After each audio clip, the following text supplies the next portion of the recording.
Good evening, good afternoon. Good to see everybody today.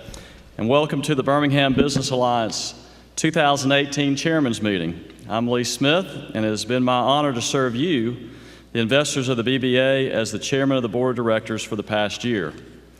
I'm pleased to announce that this meeting is now officially convened. I've been wanting to do that, and that feels good. Part of what makes an event like this possible is the willingness of companies to serve as sponsors, so thank you to those companies who have helped make today's meeting possible. We are very pleased that Spire is our presenting sponsor for today's event. Here with us today is Spire's new president for Alabama and Mississippi, Joe Hampton. Joe started his new role just a few days ago, but has been with Spire and formerly Allegasco for 20 years, where he began his career as an intern. Joe and his family are returning to his hometown of Birmingham. Please help me welcome to the stage for brief remarks, Joe Hampton. Joe?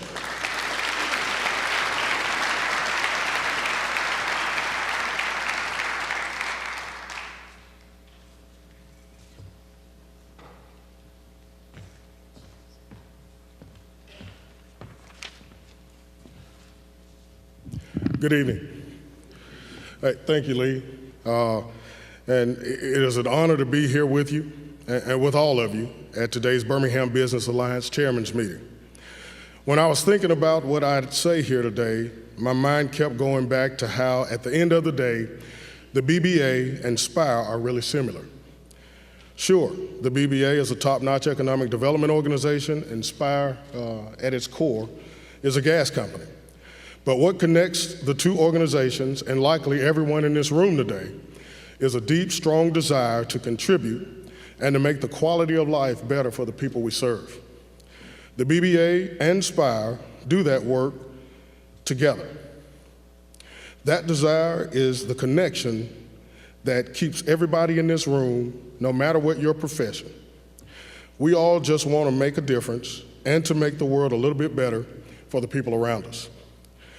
I was pleased to see that the theme of this chairman's meeting focuses on workforce.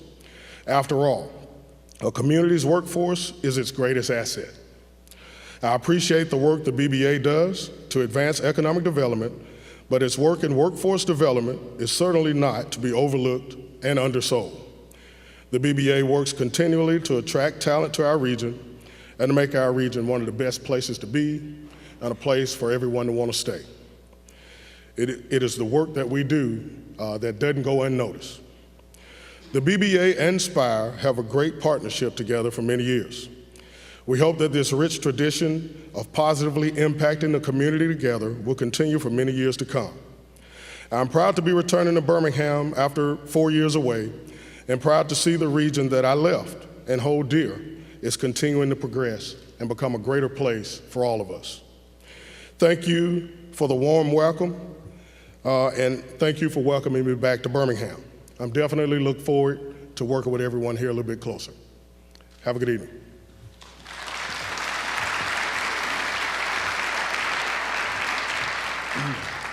Thank you, Joe, and welcome back to Birmingham. Other sponsors for this year's Chairman's Meeting include BBVA Compass, which is the sponsor of our reception that will be held in the lobby immediately following this meeting. In addition, we want to thank our gold sponsors who are listed on your program on the screen behind me. And thank you to our silver sponsors, also listed in your program and on the screen. These sponsors represent many of our region's top companies, agencies, and institutions, and to each of you, we want you to know how much we appreciate your support and your investment in Birmingham's growth. Please join me in thanking all today's sponsors.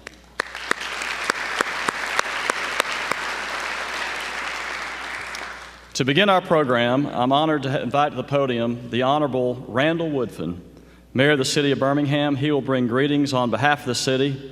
Mayor Woodfin.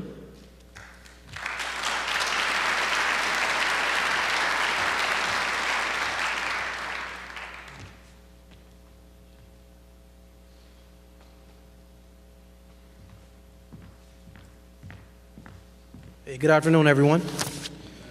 Let me start by thanking Lee for everything he's done on behalf of the Birmingham Business Alliance for the last year. And as he transitions, I want to start by looking at Nancy and saying in front of all of you all, she has my full support And I just want to say I personally appreciate you having the same sense of urgency to move Birmingham's economy forward. So thank you. You know, part of the Birmingham Business Alliance speaks to the city of Birmingham's brand. And so what I want to do is just take the time to address a little of that. As a city, I believe we've seen strong economic progress over the last year. We are grateful to our partners at BBA who have helped us build momentum. And we look forward to the work we will continue to do together to move our community forward. Compared to this time last year, 2,100 additional city residents are employed. With 1 month remaining in this year, the city of Birmingham has announced 1,516 new jobs, as well as over $278 million in capital investments. That is the largest number of job announcements in our city since 2012. And that is the largest amount of capital expenditures on record. There's real momentum and innovation in our economy. Since 2011, information technology companies have announced 1,109 new jobs and $22.8 million in capital investment. Of those, 39% of new jobs and 45% of capital investments were announced last year. And as a result of this success, Rise of the Rest chose us, our city, the city of Birmingham, as one of 5 cities to highlight in 2018. And Ashley and Carrie, mother and daughter, became the 37th and 38th Black women in the United States to close a 1 million seat round with their company, Mixtros. Those are things we should celebrate. That investment was fueled by local investors and successful Birmingham startups. We are beginning to see the cycle of success that will make our city the destination to start a business. However, and I say this often, part of my job requires real, honest pragmatism. We still have important work to do to ensure that economic growth leads to prosperity for all of our residents. Birmingham is a tale of 2 cities, and each time I have the chance to speak to civic leaders like each of you all sitting in this room, I want to share that tension between the success some of our businesses feel and the real struggles some of our neighborhoods are up against. 30% of Birmingham citizens still live in poverty. 42% of families with children. The unemployment rate for African Americans in our city is nearly twice as high as white residents. 4 in 10 adults have stopped looking for work altogether, leaving us with a comparatively low labor force participation rate. The bottom line is that we are making progress, but we are not yet where we need to be. We need your help to be the best version Birmingham that we can be. Let me repeat that. We need your help to be the best version of the Birmingham we can be. I believe our city is open for business, and we are excited about where we're headed, and I'm excited about Nancy's leadership. With your help and by cultivating the talent in our community, we will continue to attract businesses who look to expand, as well as become the destination for women, as well as minorities to launch and sustain their business. And as I take my seat, based on several conversations I had, I think it's worth adding something. This past year has been very exciting for a young administration. We've just closed out my freshman year, and now I can claim to be a sophomore. And in that regards, there have been many lessons learned. But one of the things I've shared with my team, and if we had the time, I would show you on the screen. There's an old commercial that shows and displays a plane in the air moving while at the exact same time being built. I believe BBA is at an inflection point as it relates to 2019. And as it relates to that, we have to have a sense of urgency of moving, and we can't just stop to say what's not working and start afresh. We have to be able to continue to move while at the same time saying what's not working and have the sense of urgency to move our organization forward. With that said, let's make sure we're all doing our part to assist the leadership at BBA to move with that sense of urgency to really make the economy in our city work. Thank you.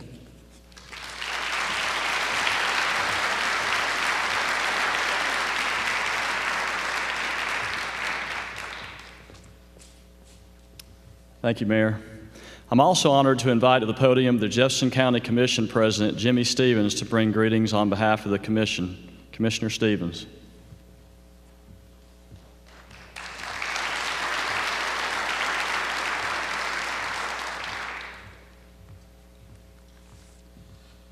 You know, when you're the third in line to give greetings, all the greetings are over. But we're going to give it a try anyway. It's good to see everyone here today. Lee, Randall, Greg, and business leaders. It's good to be here today. I bring greetings from your Jefferson County Commission. It's good to see such a large and diverse crowd. It's reflective of the community that we serve. As we near the end of a very successful 2018, I can't help but reflect on how much was accomplished and how far we've come to improve the economic climate of our region. This was accomplished by working together and recognizing our shared common goals and interests. This commission believes in the future of the Birmingham and its metro area. We pledge to continue to work together through open doors and open lines of communications with you, our business stakeholders, to continue the renaissance of the metro area. We believe that by working with and through you, the business community, that we form an unbeatable team that cannot be denied. Regional cooperation is not just a trendy buzzword that we speak to look good in the press. Real regional cooperation is essential in order to move our metro area forward. Regional cooperation is vital to our economic success. Our future continues to look bright. This commission is proud to be a contributing member of our BBA. We pledge to continue to work with you to achieve even greater success in 2019. This commission, all 5 of us, is all in, and we look forward to the future. Thank you very much.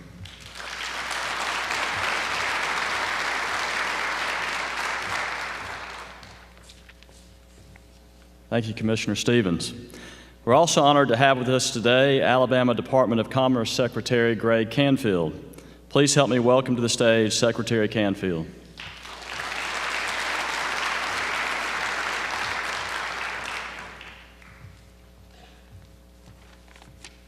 Well, good evening. It's a great opportunity to be here. The opportunity to represent not only the Department of Commerce, but the state of Alabama in my hometown region is always important and very special to me. Lee Smith, you know, this evening is about the chairman's opportunity to look back on all of the accomplishments during that year-long leadership, and we're here with you to celebrate that. I congratulate you on a job well done. Nancy, you'll get your opportunity very soon, and I know you're going to do a great job with it as well. Mayor Randall Woodfin, you are no longer a freshman, as you have remarked. You've taken on this responsibility with great vim and vigor, but also, I think, with a vision that is important to this region and to the city of Birmingham, and I'm hopeful that that vision will lead to greater things taking shape for the future of the region. Commission President Jimmy Stevens, you've always been a valued partner for economic development in the region and in Jefferson County, and we appreciate that and look forward to continuing to work with everyone on the County Commission. And to Spire, Joe, welcome home. It's always good to have a great company like Spire, as we are very fortunate to have many great companies that support a vision of creating economic opportunity across this great region. Brian Hilson, I don't know what we would do without you. I don't know what we would do without BBA. The Birmingham Business Alliance plays a critical role. And that critical role sometimes probably feels like glue. You are kind of sometimes the glue that holds everything together, that keeps the region focused on the prize, and that makes you a very valued partner indeed. So I appreciate the role of the Birmingham Business Alliance and all of its members and supporters. You do indeed make a difference. The state has had a vision for economic development since January of 2012 called Accelerate Alabama. We refreshed Accelerate Alabama in 2016. And the important thing about this strategy is threefold. One is that the strategy identified critical sectors that were going to be opportunities for growing and helping to revitalize and to give the Alabama economy new directions in which to head, to diversify our economy, and to give new opportunities where opportunities did not exist. It also gave us the opportunity to recognize that workforce development and education are a vital component to successful economic development.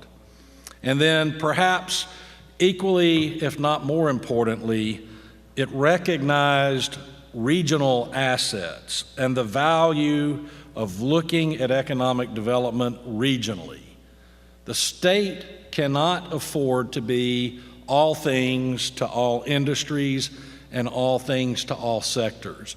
So part of the value of Accelerate Alabama was to take a look at creating real strategies based on regional opportunities that could allow real sustainable growth.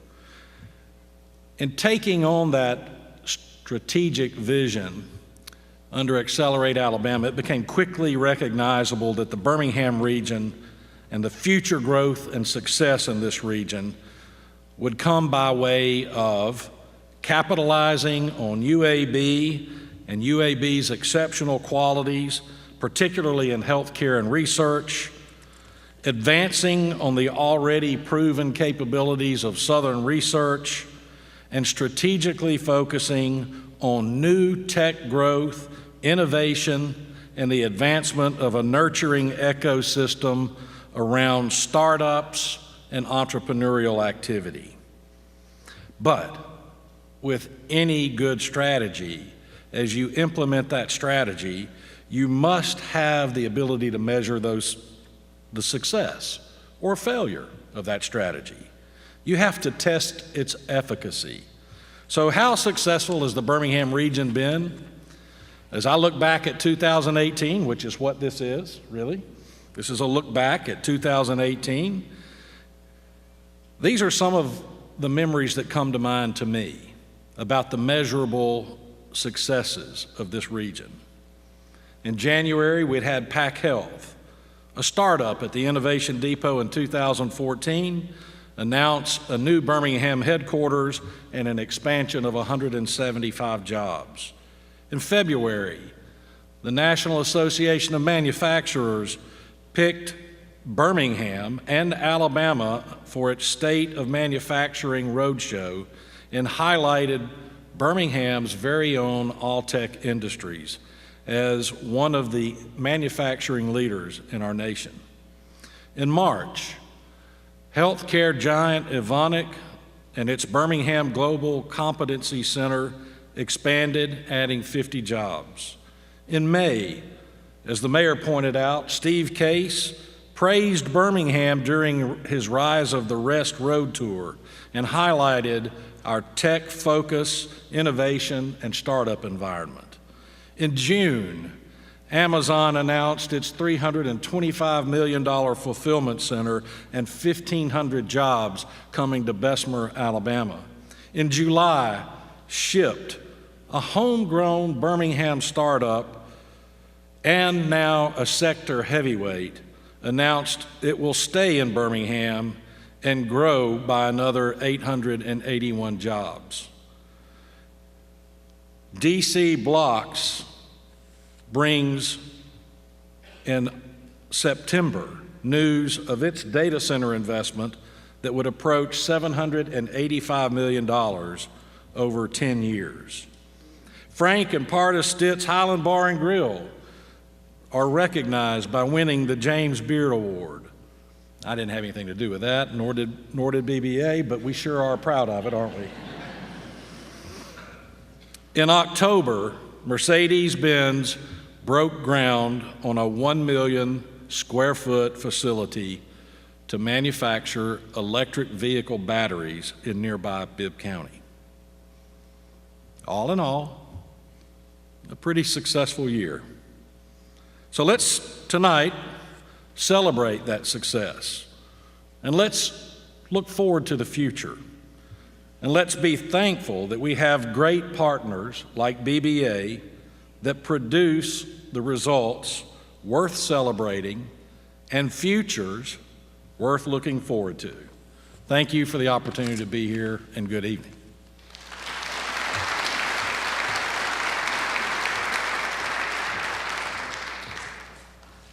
Thank you, Secretary Canfield. I feel like we've had a full program. That was great. What a recap of the year. Thank you very much. We do have some other people we'd like to recognize. We do value the partnership we have between all of our organizations, cities and counties in the Birmingham area, and with the state of Alabama. And we appreciate each of you and your leadership in generating economic development throughout the Birmingham region.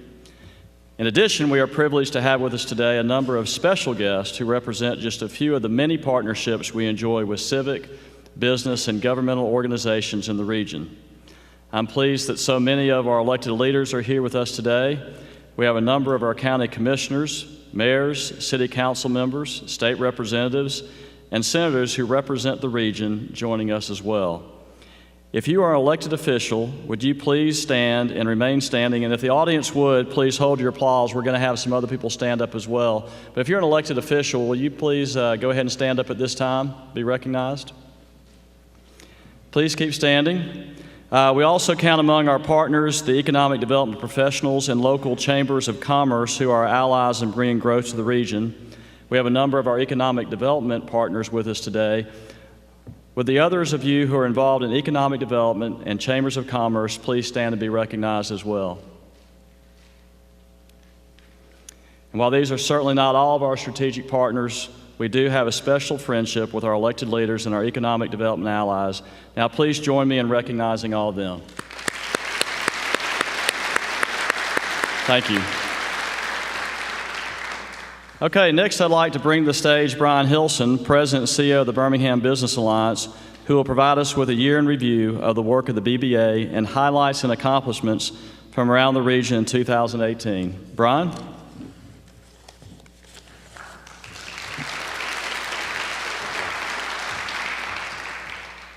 Well, good afternoon, everyone, and welcome. We are so thankful that you are all here to share with us as we look back on a great year and look ahead to what I'm sure will be another great one. The most important responsibility of the Birmingham Business Alliance as our 7-county region's lead organization for economic development is very simple. It's to secure more and better jobs and investment, resulting in a stronger and more diverse economy, and most importantly, resulting in a better quality of life, better opportunities for all of our citizens in the region.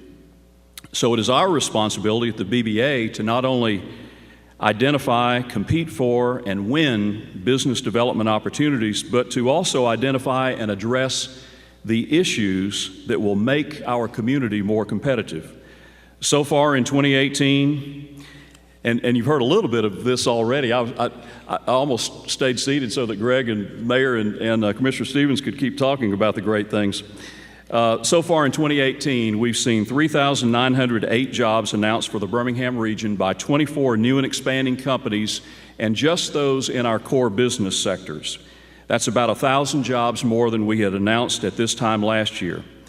Also in 2018, those companies have announced plans for $958 million in capital investment, an increase of about $400 million over what we announced this time a year ago.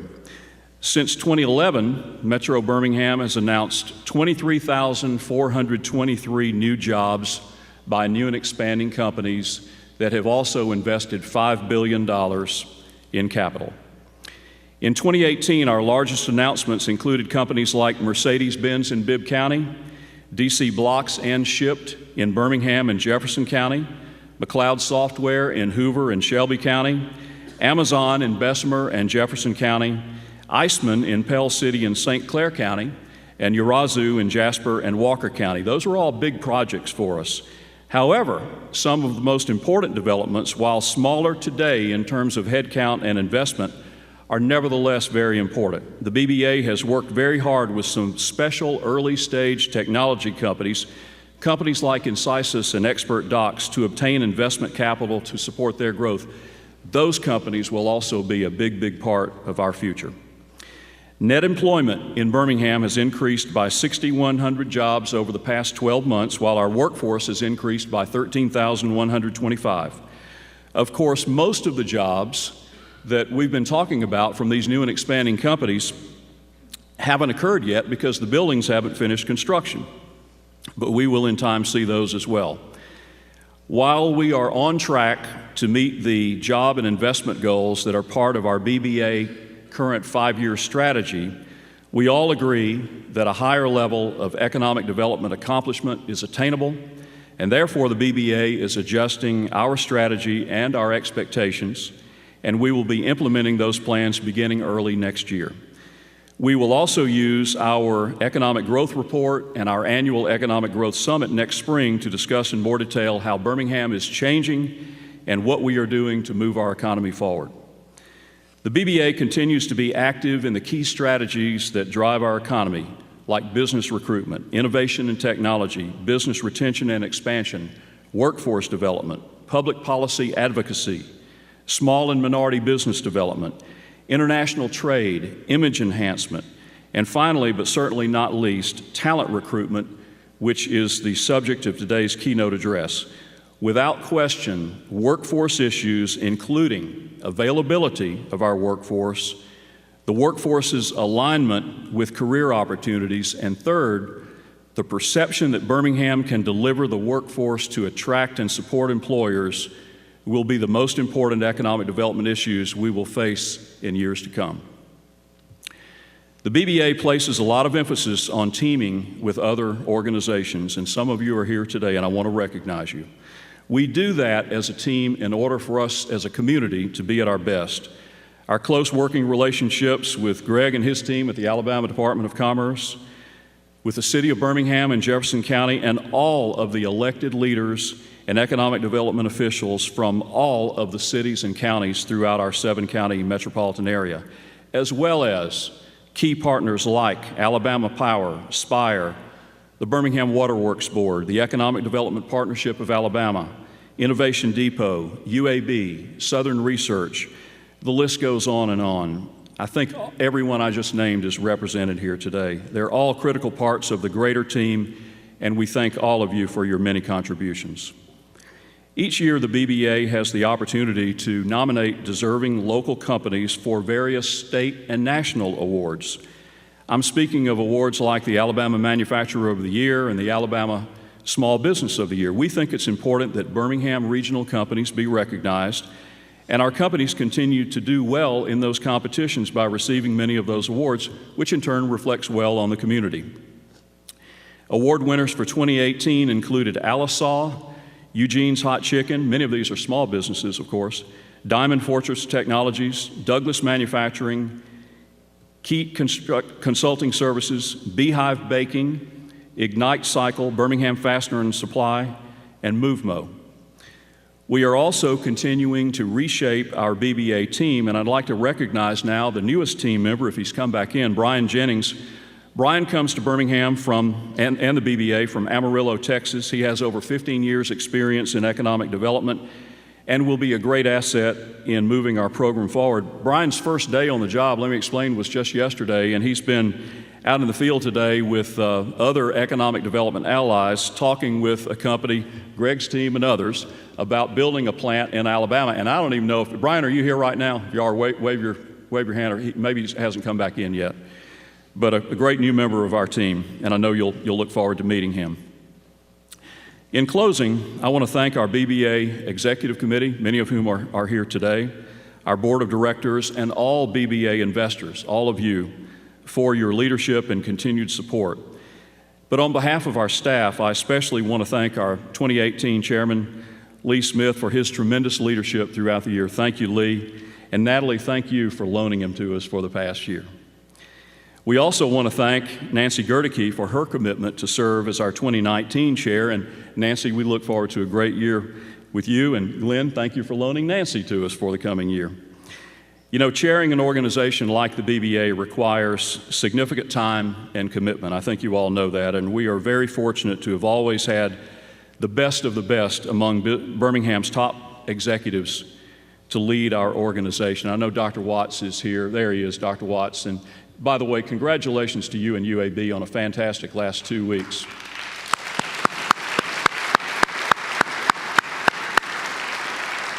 If you all don't know what I'm talking about, you'll see it in the media later today, but the attainment of $1 billion in support for our wonderful institution, and also today's commitment from O'Neill is just incredible.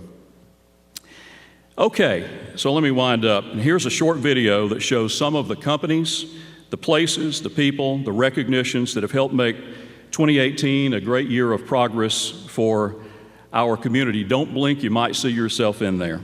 Video, please.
And now it is my privilege to welcome to the stage and introduce today's keynote speaker, Mr. Andy Levine, the chairman of Development Counselors International from New York.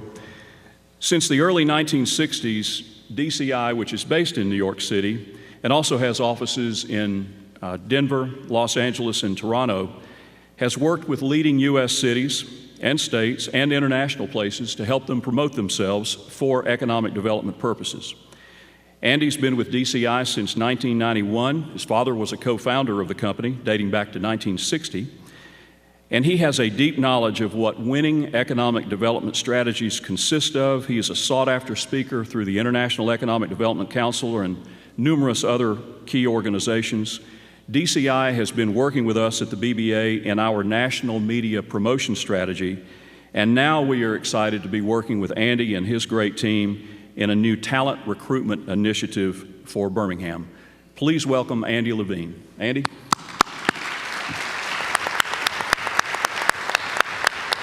All right, sir. Thank you, Brian. Okay. So I'm really honored to be speaking with your group today. And Brian, thank you very much for the very warm welcome that you offered. We've been friends for a number of years, so I appreciate the invitation to come and speak before your group today. I'll admit that I was sort of talking to my wife about this speaking presentation over the weekend. I was sort of going through my notes, looking at the PowerPoint, that kind of thing. And I was kind of trying to impress her a little bit, to be honest. And I said, you know, this is a big deal. It's in a big auditorium. There'll be like 300, 400 people there. She wasn't terribly impressed. I said, I'll be the keynote speaker. Didn't get her that impressed. And then I said, you know, one of the past keynote speakers was Condoleezza Rice. And suddenly I had her attention a little bit. But she looked at me less being impressed, more with concern. And she said, Andy, do they know what you do?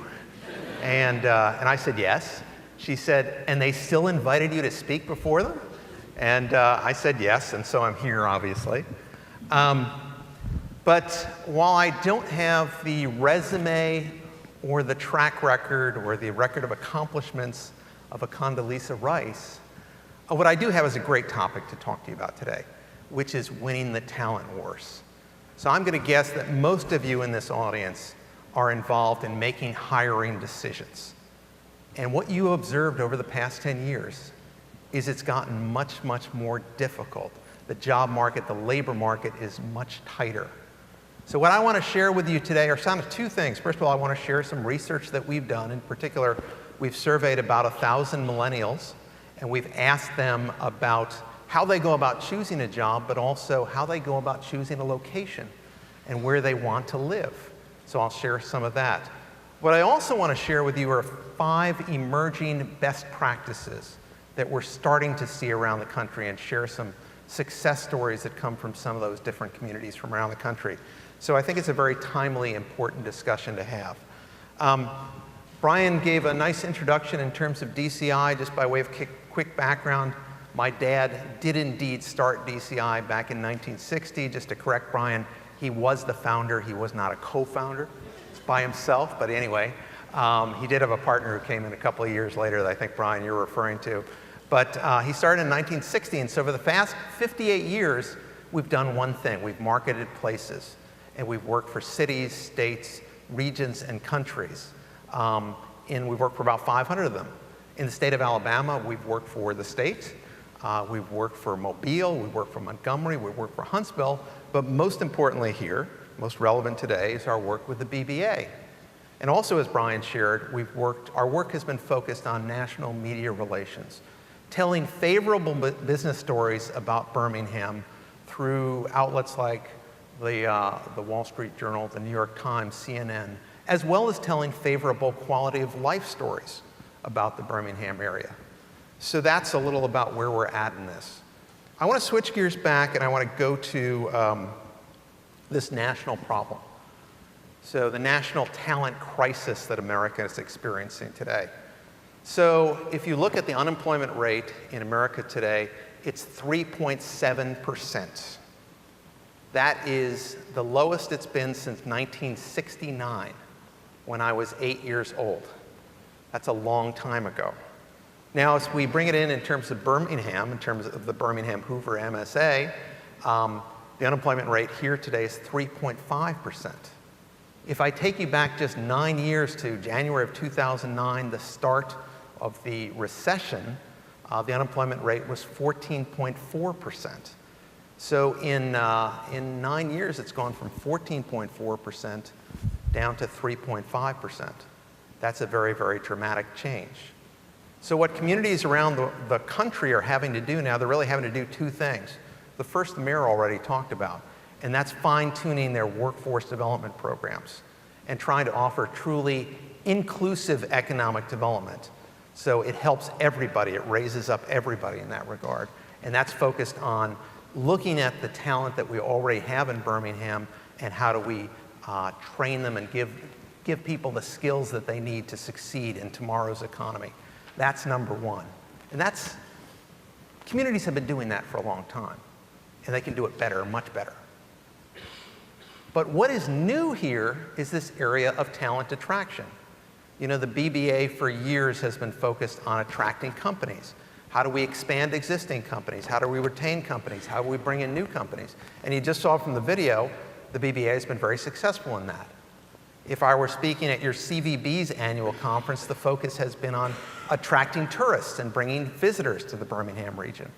And similarly, the CVB has been very successful at that. But what's new here is the idea of attracting talent and bringing in people not just to visit or not just people to invest, but people who are going to become residents and contribute to the economy. Whoops. So these are some of the headlines that we're seeing in that regard. And once again, you know, America is really facing a national talent crisis. So I want to introduce to you some of the research, but before I do that, I just want to deal with the word millennials for a moment here. And a lot of our research focused on that generation. That is the generation that will lift America and take America to the next stage. And I want to start with to challenge a belief that some of you, I think, may have in this room. And that belief is that the millennial generation is fundamentally different from earlier generations. So to do this, let's first of all start with the definition, make sure we're all on the same page. According to the Pew Research Center, a millennial is someone who was born between 1981 and 1996, a 16-year period. So I just want you to humor me, indulge me a little bit here. If you were born between 1981 and 1996, if you're a millennial, please stand up. Okay. Stay standing just for a moment here. It's maybe a third of the audience that we're seeing here.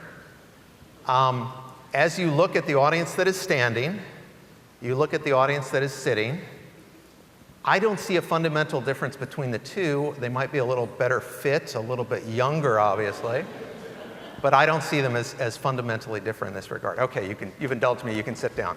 Thank you. Just a quick question. Go ahead, yes.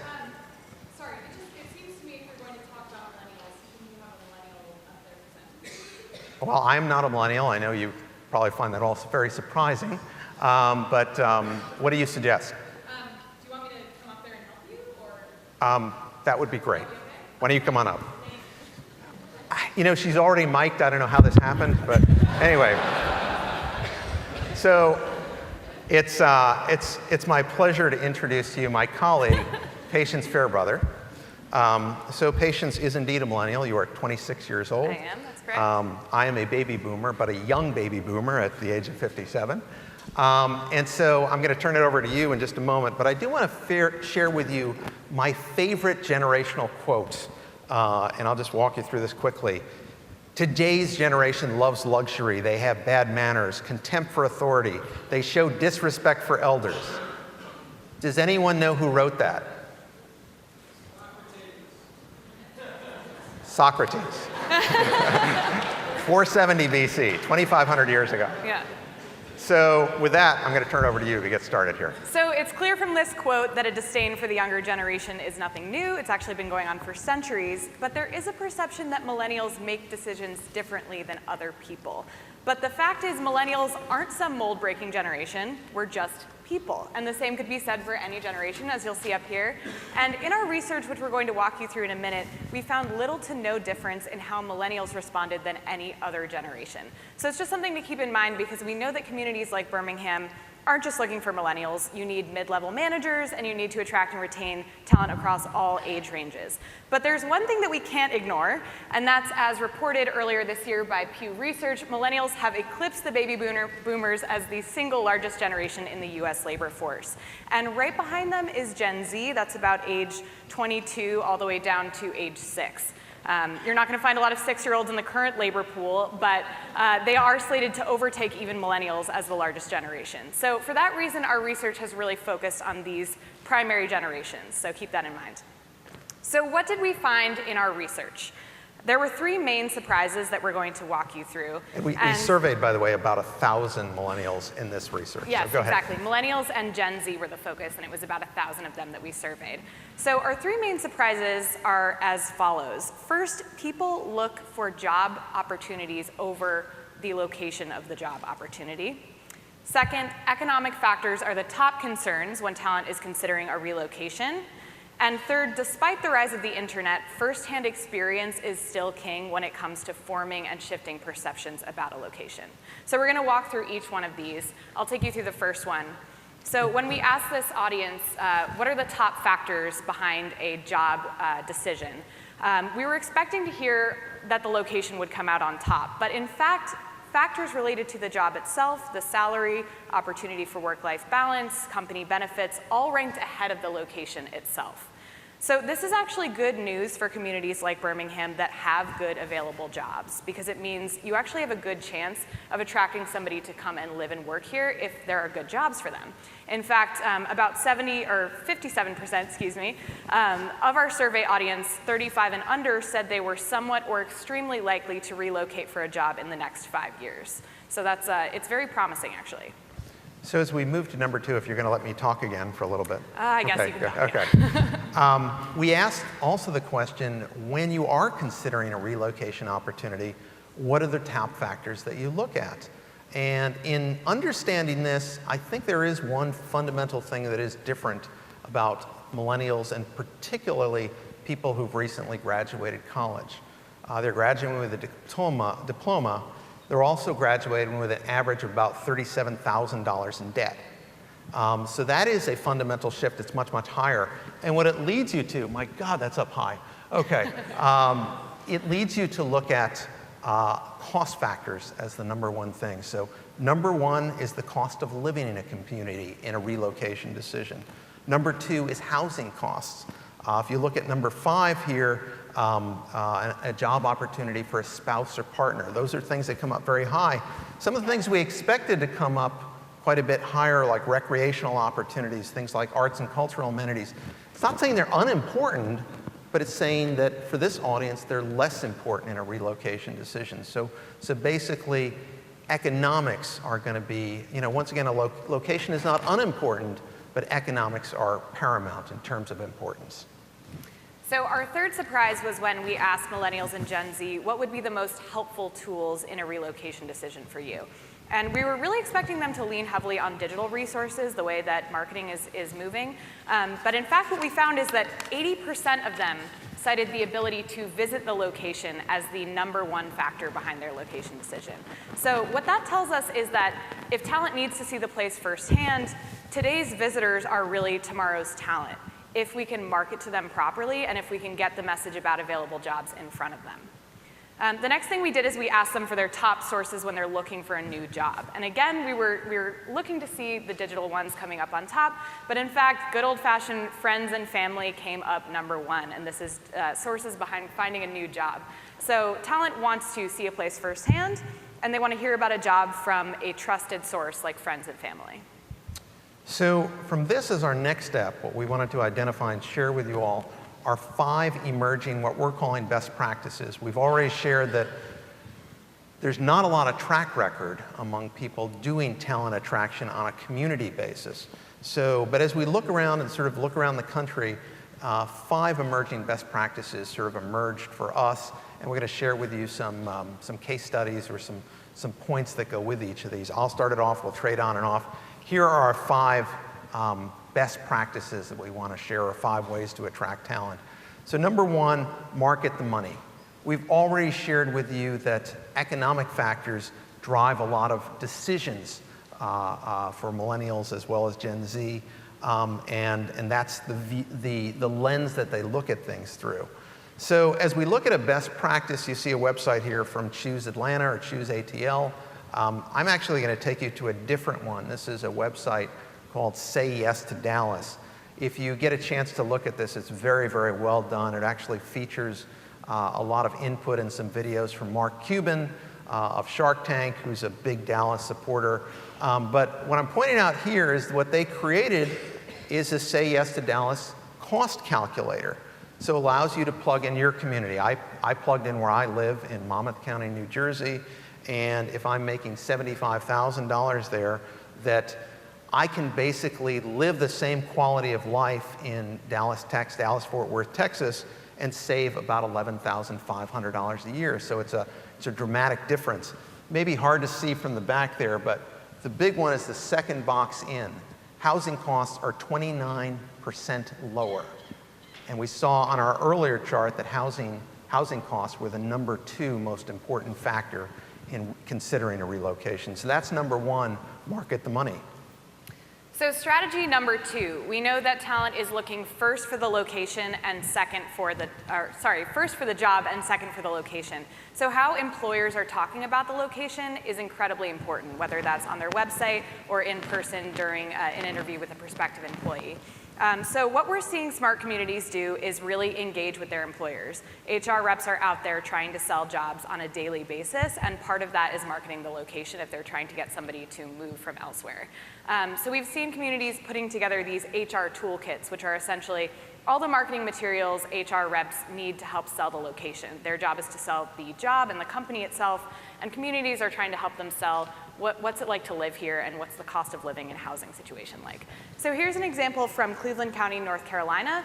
They developed the brand Charlotte's Backyard. They're located just outside of Charlotte. They have a much lower cost of living, and they have hundreds of available manufacturing jobs right now, which is really the focus of their campaign. And this digital toolkit that they put together for employers came with the launch of their new website. And it's everything from key messages, how they can talk to talent about what it's like to live there, cost of housing and cost of living data, brochures that they can literally hand to somebody in an interview.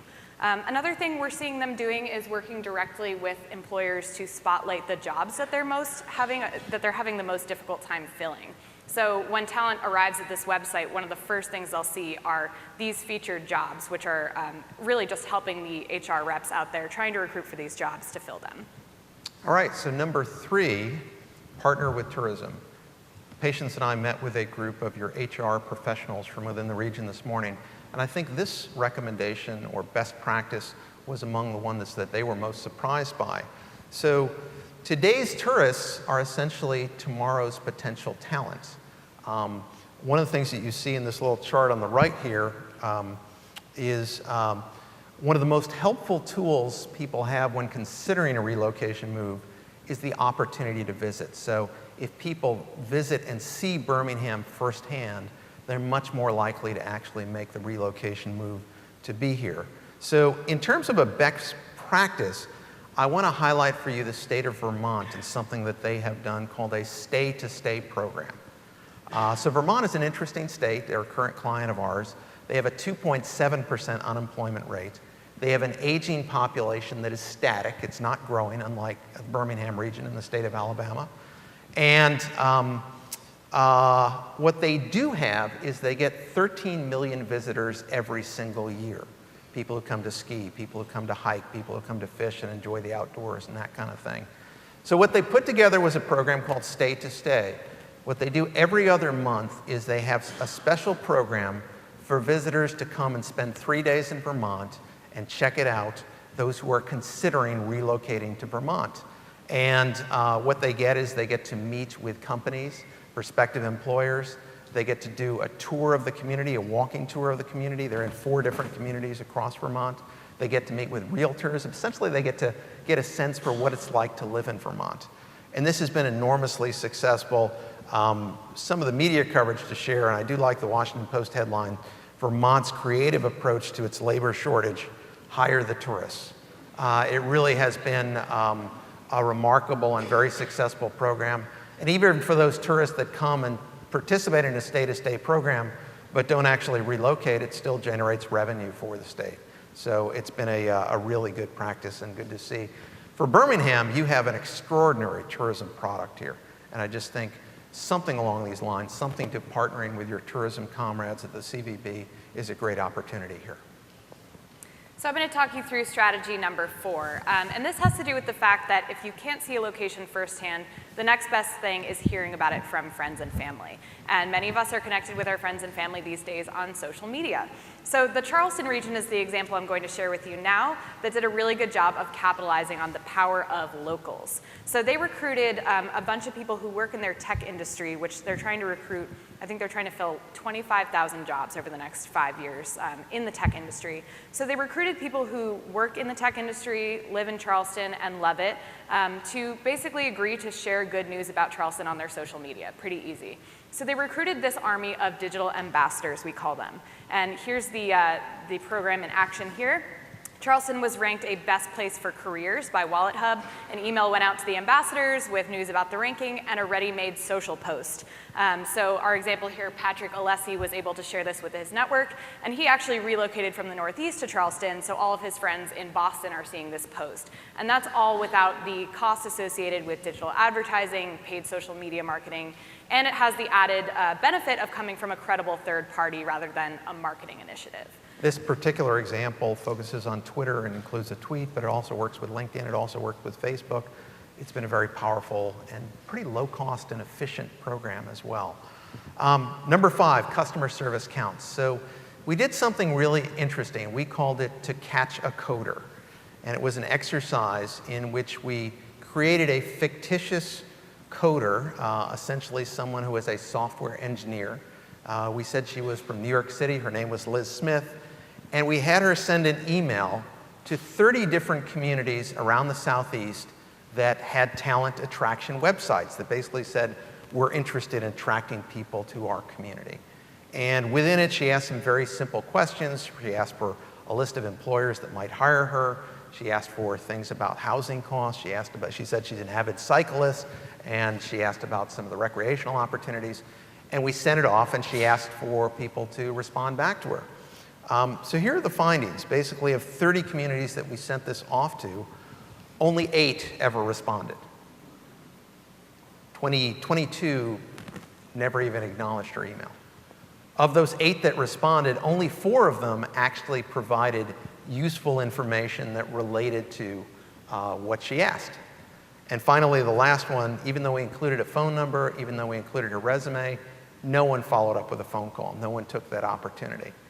So I think the point is here, if a community is going to get into the talent attraction game and start to put resources into this, it's not just about generating interest, it's about trying to convert people. One community that has started to do this is Baton Rouge, Louisiana. So they made the decision about 6 months ago to create a new position, call it a talent concierge. And all this woman that you see here, Melissa, does, her job is basically to interact with people who are considering relocating to Baton Rouge and try to facilitate that, try to get them the information they need in order to facilitate that, that kind of a relocation. So there you have it. Those are our, whoops, went too far, sorry. Those are our 5 ways to attract talent. You know, we think more best practices are going to emerge, but once again, it's early days in terms of the talent attraction game here. So as Andy said, this is early days, and no one has solved this problem yet. It has not been solved by any one community. But we did just want to share a few of the ways in which Birmingham is ahead of the curve in this respect. So first of all, it's important to acknowledge what the rest of the country is saying about Birmingham. And the BBA and its partners have been really smart to be proactive in engaging with the national media, which we know is a big influencer in perceptions both for talent and for executives. So they've had a really really proactive strategy in engaging with the media. These are just some of the results over the last year and a half or so. Forbes calling them the next Southern Silicon Valley. It's really good news, and greater national awareness for Birmingham is a win for everyone, essentially, and it's great fodder for the talent attraction work that's ahead. So in June of 2018, you came out with the Building It Together report. This was done by an organization called Burning Glass Technologies. I see a number of heads nodding. And it basically focused on workforce development. It sort of said, how can we bring together the educational community that's excellent here with industry, with companies, and making sure that we have the best possible workforce development program. And I think this is a really, really important step in getting workforce development more fine-tuned and even working better in the Birmingham region. So that would be number 2 of our observations. So that approach is kind of what we would call the slow cooker approach to building workforce to fill jobs. But Birmingham is also looking to fill jobs right now. And they're currently in the initial stages of a multi-year talent attraction campaign, which we're fortunate enough to get to partner with them on. And the first piece of that is foundational research, which is really, really important. Currently, we're in the process of engaging with employers. As Andy mentioned, we actually met with some HR reps this morning. A survey has gone out to stakeholders and HR reps, basically looking for strengths, potential pain points, what marketing are you currently doing, and so forth. So that piece is a really important first step. From there, Birmingham is going to look at what are the target markets we should be targeting, who is most likely to relocate here. So we'll look at in and out migration patterns, where are there concentrations of alumni. UAB is a great target for that.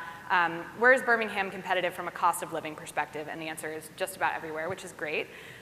So we'll be looking at that as the next piece. And finally, we'll be actually surveying talent to see what are their perceptions of Birmingham as a place to live and work right now. And that'll be a really great baseline measure for marketing efforts going forward.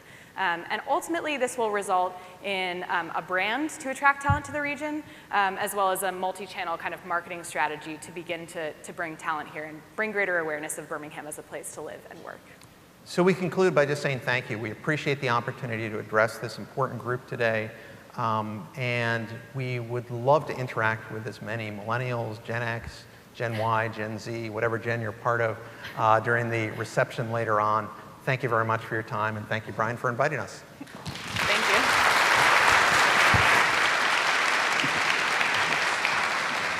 I'll give you back you have your script, Lee. Very good. Thank you, Andy, and more importantly, thank you, patience. Nobody wanted to hear another bald guy up there just talking about things, so thank you for that. Talent attraction is definitely on the minds of all Birmingham businesses, and this was a great insight on how to get ahead, and we look forward to continue to work with you as Patience laid out there at the end. Okay, in BBA's history, there have been 8 leaders tapped to chair the organization's board of directors, including Dowd Ritter, James McManus, Johnny Johns, Fred McAllen, Grayson Hall, Mark Crosswhite, and Dr. Ray Watts. Today, we extend that line of leadership by introducing our 2019 chairwoman, Nancy Gerticke. Nancy is the chairwoman and CEO of Mayer, one of the nation's largest wholesaler distributors of electrical products and equipment, connected solutions, lighting, digital tools, datacom technologies, power distribution, and automation and control systems. Mayer was founded by Nancy's grandparents, and she has been a leader in the company since she began working there during high school summers. Everybody knows that Nancy is very active in our community, serving on the board of directors of the Alabama Productivity Center, American Red Cross, the Birmingham Business Alliance, the Birmingham Zoo, Blue Cross and Blue Shield of Alabama, the Emmett O'Neill Library Foundation, the Federal Reserve Bank, Leadership Birmingham, Rotary Club, and UAB Leadership Cabinet. And she's served in numerous capacities for United Way of Central Alabama, American Heart Association, Kalat Jewish Family Services, Girl Scouts, Junior League of Birmingham, Pathways, and YWCA. Nancy, the BBA is fortunate to have you to serve in this critical role. Please join me at the podium. And ladies and gentlemen, as Nancy comes forward, would you please join me in recognizing the 2019 Chairwoman of the Board of the BBA, Nancy Gerticke.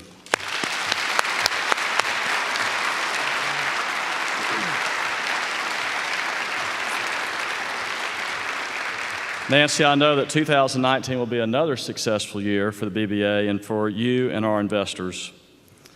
As I turn this gavel over to Nancy, I look forward to all that the BBA will accomplish under her leadership and the Executive Committee and the Board of Directors. And I also want to thank you, our investors, and all the business community here and our elected officials for the opportunity to serve you this past year. It's been a real honor, so thank you. I think we're supposed to get a picture. We'll get one. Okay. Don't go anywhere, Lee. Thank you, Lee. You have been an outstanding chairman for our organization, and I personally appreciate being able to work under your leadership. And the best news is Lee's not going anywhere. He's committed to stay on and continue his active involvement with the BBA, which is really special. Lee, we'd like to present you with a gift as a token of our sincere appreciation for your service. This gift certificate is for you to buy yourself a bicycle, something Natalie tells us that you would like. Enjoy it and be safe, and thanks again for all that you have done.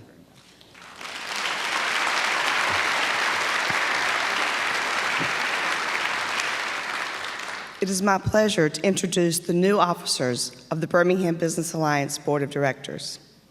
Joining me in the leadership of the BBA this year will be Jim Gorey, Chairman of the Board-elect, Greg Curran, Vice Chair of Public Policy, Nelson Bean, Vice Chair of Finance, Mark Tarr, Vice Chair of Economic Development, Art Tipton, Vice Chair of Communications, Sanjay Singh, Vice Chair of Workforce Development, Devin Laney, Vice Chair of Innovation and Technology, Lee Smith, our immediate past Chair of the Board, Brian Hilson, our President and CEO of the BBA, and Bing Edwards, who will remain as our Corporate Secretary. Please join me in welcoming these 2019 officers for the Birmingham Business Alliance.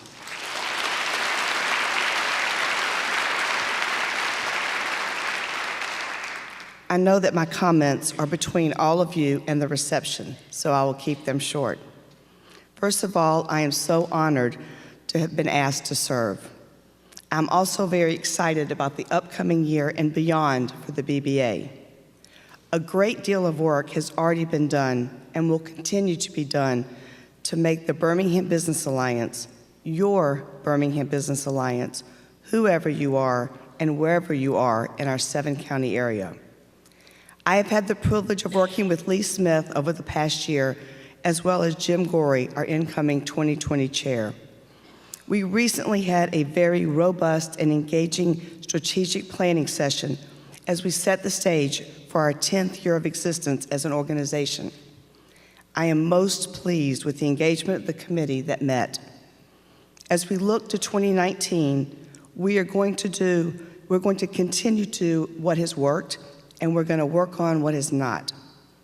It was clear that we need to relook and refocus as we move forward.